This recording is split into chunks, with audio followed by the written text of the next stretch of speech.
उससे भी ज़्यादा दुख गाजीपुर के पूर्वांचल के गरीबों में है। और लोग जिस तरह के घटनाक्रम में मुख्तार अंसारी को ख़त्म किया गया, रास्ते से हटाया गया,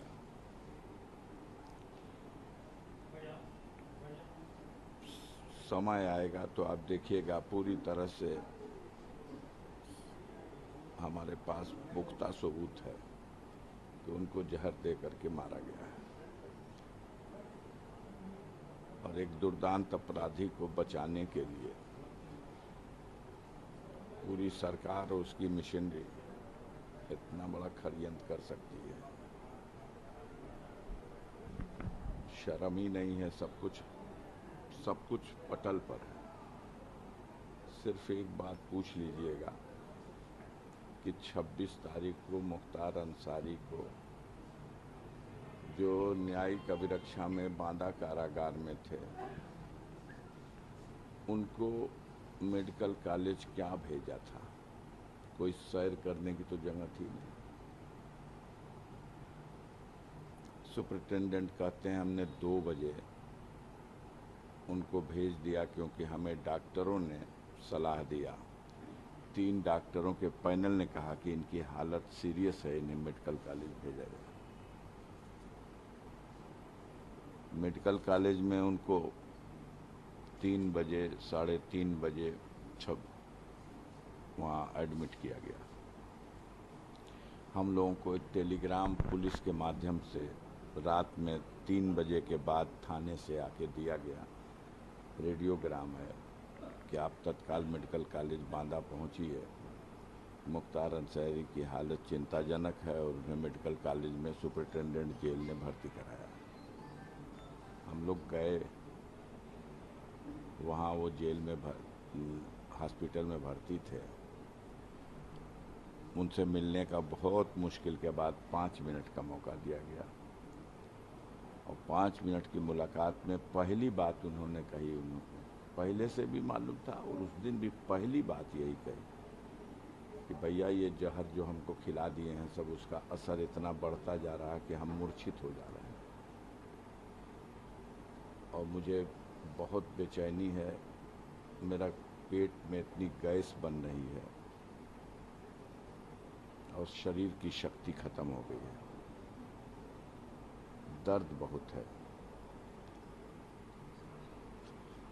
आज रात में मैं बहुत देर तक, हमें याद नहीं है, बेहोश हो गया था। ये लोग उसी अवस्था में मुझे हॉस्पिटल शिफ्ट कर दिए। यहाँ आने के बाद जब ट्रीटमेंट शुरू हुआ, ऑक्सीजन लगी और ये सब, तो मैं होश में आया। हमने डॉक्टर से पूछा कि कैसे, कौन इलाज कर रहा, तो 2 लोग तो वो मेरे सामने लाए गए जो फार्मासिस्ट थे, और एक डॉक्टर जो आए उन्होंने बताया कि मैं सर्जन हूँ, हार्निया का सर्जन। तुमने कहा मुख्तार अंसारी के केस में क्या है? कह देखिए, इनके, मैं एक सर्जन हूँ और सर्जन की हैसियत से मैं ये कह रहा हूँ कि इनका कोई सर्जरी का केस नहीं है। तो उसने अपनी बात ढकी अंदाज में कह दिया। मैंने कहा प्रिंसिपल साहब से बात करा दीजिए, मुलाकात करा दीजिए। बताया गया 10 मिनट बाद प्रिंसिपल साहब मिल लेंगे। 10 मिनट बाद कह दिया गया प्रिंसिपल साहब, मेडिकल कॉलेज के प्रिंसिपल, मिलेंगे नहीं, फ़ोन पे बात करेंगे। हमका फ़ोन पे बात करा दिए। 10 मिनट बाद फिर कह दिया गया कि नहीं, फ़ोन पे भी बात नहीं कर सकते। तो हमने कहा कि तो ठीक है, टेलीफोन नंबर उनका दे दीजिए। बताया गया कि नहीं, वर्जित है, यहाँ किसी का टेलीफोन नंबर कहीं किसी को नहीं दिया जा सकता। हमने कहा मेडिकल ऑफिसर है, मैं एक रिस्पॉन्सिबल पर्सन हूँ। हम लोगों को डायरी में लिख करके सूचना आयोग पूरे प्रदेश और देश भर के सारे अधिकारियों का नंबर खुद ही छप के देता है, और ये कौन सी गोपनीय चीज़ है कि वो अपना नंबर नहीं दे सकते। हम अगर चले जाए, मुलाकात का समय पूरा हो गया, तो हम बाद में ही उनसे पूछ लेंगे कि खैरियत क्या है मेरे भाई की। तो उन्होंने कहा सर नंबर नहीं दे सकते, हम लोगों को प्रतिबंधित किया गया। फिर हमने कहा कि एक रिक्वेस्ट मेरी है कि अगर आपके काबू करना हो तो समय रहते इसको कहीं रिफ़र कर दीजिएगा जहां इसका इलाज हो जाए। तो उन्होंने कहा कि हम उम्मीद है करते हैं कि 3-4 दिन में हम इनको नियंत्रण में कर लेंगे, मतलब इनकी जो अस्वस्थता है उसको हम काबू में कर लेंगे। हमने कहा ठीक है डॉक्टर साहब, आप कर लीजिए, हम संतुष्ट हैं, लेकिन अगर आपको आभास हो कि अब मेरे हाथ से निकल रहा तो समय रहते हुए कहीं रिफ़र करिएगा। ऐसा न हो कि आप ऐसे समय रेफ़र करें कि कहीं कोई जाके भी कुछ न लाभ मिले। तो उन्होंने कहा कि ठीक है, हम आपकी बात समझ गए। मैं मिल के वहाँ से आ रहा हूँ और 2 घंटे के अंदर उस डॉक्टर से लिखवाया गया कि ये मरीज फिट है। जांच के नाम पर एक्सरे और अल्ट्रासाउंड, न लीवर का टेस्ट हुआ, न अमाशय का टेस्ट हुआ। जहर कहाँ लक्षण मिलेगा? 2 ही जगह है, कोई टेस्ट नहीं। और न टेस्ट किया कोई बात नहीं। एक मरीज आ रहा, उसको आईसीयू में रखते हैं आप, उसको किसी उंगली में ऑक्सीजन लगा है, किसी में नाक में वो, और कहाँ उसी दिन 11 घंटे के बाद वो बिल्कुल फिट है और उसी जेल में वापस गया है। तो न वो अपने पलंग पर बैठ सकता था और न पैरों पे खड़ा हो सकता था। उसको व्हील चेयर में डाल के डंगरा के चढ़ा दिए सब भेजिए। और ये जो 24 घंटा वहाँ रहे, फिर उन लोगों ने मीडिया को ब्रीफ किया, सूचना आयोग के लोगों ने, कि मुख्तार बिल्कुल फिट हैं, सारे जांच से वो कोई कमी नहीं, किसी चालाकी से इस तरह का एक कोई ड्रामा रचा गया था उनके बीमार होने का। कैसा ड्रामा? किसी के घर से तो एडमिट होने गए नहीं थे, हॉस्पिटल ने एडमिट किया है। और अगर वो ड्रामा था तो 24 घंटे बाद जो कुछ हो गया, ये क्या था?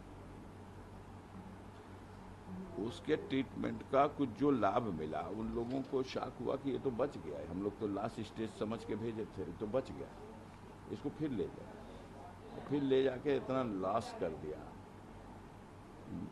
जो घटना हुई है उसी दिन 3:30 बजे उसने, लगभग 3:30, 2-4-5 मिनट आगे, उसने अपनी बहू से फ़ोन पे बात की है और अपने बेटे से भी बात की। आप उसकी आवाज़ देख लीजिए क्या है। ये नाटक है। और उसी आवाज़ में वो कह भी रहा है कि मेरी बॉडी मेरा साथ छोड़ रही है बेटा, मैं बैठने उठने लायक भी नहीं रह गया, मुझे बेहोशी आ जा रही है। कुछ देर बेहोश हो जाता था, फिर होश में आता था, और उसको नाटक माना जा रहा है। जब वो मुंह से खून फेंक दे रहा और मर जा रहा, तो उसको आप ले जा करके हॉस्पिटल में नाटक करके फोर्स चारों तरफ लगा के, और कि इलाज हम कर रहे हैं, और उसको घोषित करा रहे हैं कि हार्ट अटैक हो गया। कहीं अगर भगवान है तो हम आप देखें या न देखें,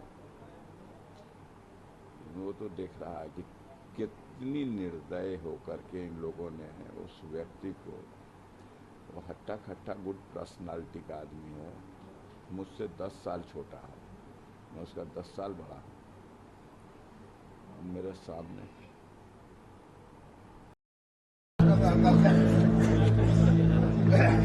ये नाटक है।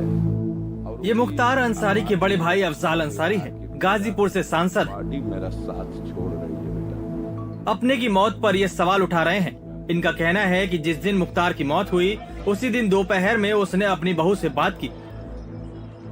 अफजाल के मुताबिक मुख्तार की हालत बेहद खराब थी। किसी को अगर ये अफजाल ने सीधे सीधे आरोप लगाए हैं कि पुलिस प्रशासन की ओर से नाटक किया जा रहा है। जो घटना हुई है उसी दिन 3:30 बजे उसने, लगभग 3:30, 2-4-5 मिनट आगे, उसने अपनी बहू से फ़ोन पे बात की है और अपने बेटे से भी बात की। आप उसकी आवाज़ देख लीजिए क्या है। ये नाटक है। और उसी आवाज़ में वो कह भी रहा है कि मेरी बॉडी मेरा साथ छोड़ रही है बेटा, मैं बैठने उठने लायक भी नहीं रह गया, मुझे बेहोशी आ जा रही है। कुछ देर बेहोश हो जाता था, फिर होश में आता था, और उसको नाटक माना जा रहा है। जब वो मुंह से खून फेंक दे रहा और मर जा रहा, तो उसको आप ले जा करके हॉस्पिटल में नाटक करके फोर्स चारों तरफ लगा के और कि इलाज हम कर रहे हैं, और उसको घोषित करा रहे हैं कि हार्ट अटैक हो गया। जो प्रारंभिक रिपोर्ट आई है उसमें कहा गया है कि मुख्तार की मौत की वजह दिल का दौरा है। वहीं अफजाल अंसारी ने डॉक्टर का हवाला देते हुए कहा कि उनसे एक डॉक्टर ने खुद कहा था कि ये सर्जरी का केस नहीं है। डॉक्टर जो आए उन्होंने बताया कि मैं सर्जन हूँ, हार्निया का सर्जन। उन्होंने कहा मुख्तार अंसारी के केस में क्या है? कह देखिए, मैं एक सर्जन हूँ और सर्जन की हैसियत से मैं ये कह रहा हूँ कि इनका कोई सर्जरी का केस नहीं है। तो उसने अपनी बात ढकी अंदाज में कह दिया। मुख्तार अंसारी पहले पंजाब की रूपनगर जेल में बंद था। 6 मई 2021 को उसे बांदा जेल शिफ्ट किया गया। इसके बाद जेल में सुरक्षा कई गुना बढ़ा दी गई। बड़े अधिकारी खुद निरीक्षण करते रहते थे। मुख्तार ने कुछ दिन पहले ही 21 मार्च को मऊ की एमपी एमएलए कोर्ट को एक प्रार्थना पत्र में लिखा था, जिसमें उसने आरोप लगाया था कि 19 मार्च की रात को खाने में जहर देकर जान से मारने की कोशिश की गई। गुरुवार 28 मार्च को उसकी मौत हो जाती है।